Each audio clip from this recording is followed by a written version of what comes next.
All right, Alexander, the big news coming out of Syria back in the Arab League. And this was expected, but now it's official. We've been expecting it for the past couple of weeks, but now it is official. And the U.S. is absolutely furious. The Biden White House is very upset with this development. But the Arab League, it seems like they don't really care. They're not so concerned with the warnings and angry rhetoric coming out of Washington, which I think is a story in and of itself. Yes. But Syria is back in the Arab League. Let's talk about it, because I mean this is the end of the Syrian war. I mean, if you want to put your finger on the date when the Syrian war ended, this decision confirms it. There is no real fighting any longer going on in Syria. There are certain areas of Syria which are still outside the Syrian government's control, but they are not controlled by insurgencies that are fighting the Syrian government. They are occupied, they're territories that are occupied by outsiders, by the Turks in the north and by the United States in the east. Now, the Turks are trying to disengage. They're trying to find ways of extricating themselves and leaving these territories and doing a deal with Damascus in order to achieve that. So that part of the war is going to end very soon. That only leaves the American-occupied territories in the east, which, straightforwardly, it's now just a question of the US being there. It's no longer, as I said, part of any kind of civil war. That is finished. Assad won. He survived. He survived with the help of the Russians and the Iranians. He came very close at one point to losing. He never panicked. He never fled. He never lost his cool. Apparently there were moments when the insurgents were just a couple of hundred meters from his palace, his residence, but he never left. He saw it out and he's won. And he's now reintegrated fully into the Arab League, the Arab family of nations. He's now once again best friends with the Saudis and all those. So he is the big winner in the Syrian war. The other big winner, of course, is Russia and, of course, Iran. And, of course, the Iranians now have their rapprochement with the Saudis going, and the Saudis have seen the way this has all worked out with Assad winning in the way that he did win, and they've changed their alignments. They've decided that they're going to distance themselves from the US. They're going to go with the Chinese and the Russians. They're going to rebuild their relations with Iran. They're going to seek peace with their neighbours. They're no longer prepared to work with the US in the way that they did. We've discussed that side of things extensively in our programmes. But this decision to readmit Syria into the Arab League, which could not have happened without the agreement of the Saudis, that is conclusive. That seals both the fact that the Syrian war is over and that Assad has won, and the realignment of Saudi Arabia away from the United States. Yeah, he always kept his cool. He never wore sweatshirts and green camouflage.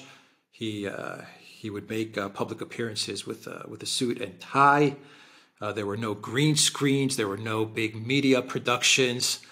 The people, I think the Syrian people, I think it's fair to say they never turned on Assad either, even though they faced immense pressure as well to turn on Assad. They stuck with it as well, and they showed that they're not going to be intimidated either. I mean, is that a fair assessment to make as well? It is a completely fair assessment. I mean, he never lost his hold over the Syrian people. On the contrary, the war consolidated his leadership of Syria. He has been seen by the Syrian people as the symbol of their struggle against, the forces that were trying to overthrow him, which were backed by external powers. And it's ended up by making his position in Syria much stronger than it had been before. Now, in saying all of this, it's important to stress again that the war that happened in Syria had both external actors and internal causes. I mean, we mustn't lose sight of the fact that there were many problems inside Syria. You can't start a war like this unless there were problems within Syria itself. And there clearly were. And we'll see how and whether Assad is able to address them in the long term. But over the course of the war, his leadership has greatly consolidated. He came to be seen by the Syrian people, particularly the Syrian people in the cities, as the person who, as I said, was stood by them. As I say, he never ran away. He never lost his dignity or calm. And they, in return, stood by him. Yeah. So what do the neocons and the neolibs do now? Because they're not going to give this up that easily, and they've come out with statements. The Biden White House has already expressed its anger, and it said that they don't believe that Assad is the person to be governing the country at this moment in time. I mean, that was their first statement. There was no apology. There was no let's turn a new page in our relations. None of that stuff. It was pretty much. It was phrased a little differently, but it was pretty much Assad must go in just a different type of framing. But that was the response from the Biden White House. Absolutely. Well, what do they do? Well, what do they do? Well, last Thursday last week, Jake Sullivan disclosed that he was going to fly to Saudi Arabia on Saturday. I don't know whether he did or not, but supposedly he was going to go. Blinken was going to go with him, or was going to follow him. It's unclear what. And it's difficult to think that this had any other purpose other than to try to get the Saudis to change their decision, or at least to postpone it. And clearly the Saudis said no. They've made the decision to go ahead to readmit Syria into the Arab League. So if Sullivan did indeed go to Saudi, I'm not even sure that he did in the end. He said on Thursday that he would. Then clearly they said no to him. I mean, he clearly failed in getting the Saudis to change their position. By the way, there's a bizarre twist to that, because Sullivan also said in those comments he made on Thursday that he was going to be joined there by the Emiratis and the Indians, and that the Indian government was going to help the US forge this new security relationship with Saudi Arabia in the Gulf. And Indian spokesmen have said, we don't know anything about this. This is completely new to us. This is, what's this all about? I mean, M.K. Bhadrakumar has written about this quite humorously, that, the Indians were supposed to be part of all of this, but apparently nobody told them. So, I mean, they were going to send their own people to Riyadh, but, for completely different reasons. And they're in the middle of forging closer relations with Iran. So the big story is the US, the administration, is sulking from the sidelines. As you said, no admission of error, no acceptance that they did anything wrong, and made any mistakes, did anything that they shouldn't have done. So they're sulking from the sidelines, and everybody is making deals around them. The Saudis, they might have entertained Sullivan or not, as the case may be, but they went ahead and readmitted Syria into the Arab League. The Indians are now talking to the Iranians. Everybody's cutting deals with everybody else, and the United States is out. Yeah. Okay, it's huge news, and I think you're right. This is absolutely the point in time where we can say that the conflict in Syria has ended. Two more hurdles: Turkey and getting the U.S. forces out of the Northeast. I think those are the last two hurdles that Assad has to overcome, and I believe they will do it. Let's end the video with this question to you, Alexander. A very difficult question, but maybe you could summarize it. I believe 10, 15 years of a conflict against Syria, trying to regime change Assad, why did the United States and their partners, which was Turkey, Israel, and Saudi Arabia, and maybe I'm missing some countries as well, but Qatar. Let me know if I'm missing some countries. But why did all these countries... Qatar played a big role at one time. Oh, Qatar. Okay, yeah. Yeah, okay, so why did all of these countries turn on Assad? Because there was a point in time, long, long ago, where Assad was actually having dinner with Kerry, with the Kerrys. Assad and his wife with Kerry and his wife. There was a point in time when Assad was having dinner with Erdogan. What changed? Why the vitriol? Why the hate? Why the decision to remove this man and to destroy his country? Yeah. Well, before I answer that question, I just wanted to just deal with those two loose ends that you said: the Turkish presence in Syria and the American presence in eastern Syria. The Turks want to get out, so this is now just a question of negotiations. It's a question of time.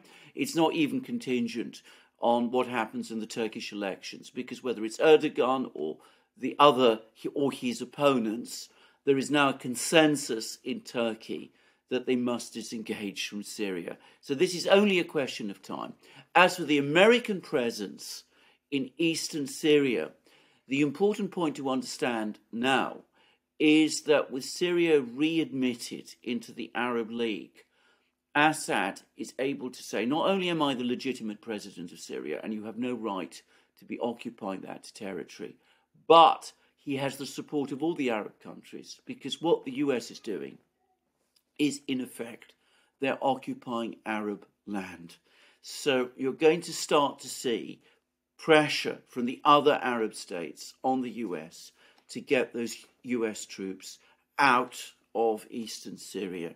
Now, it may take a while, it may take a long time, but inevitably, eventually, they will go.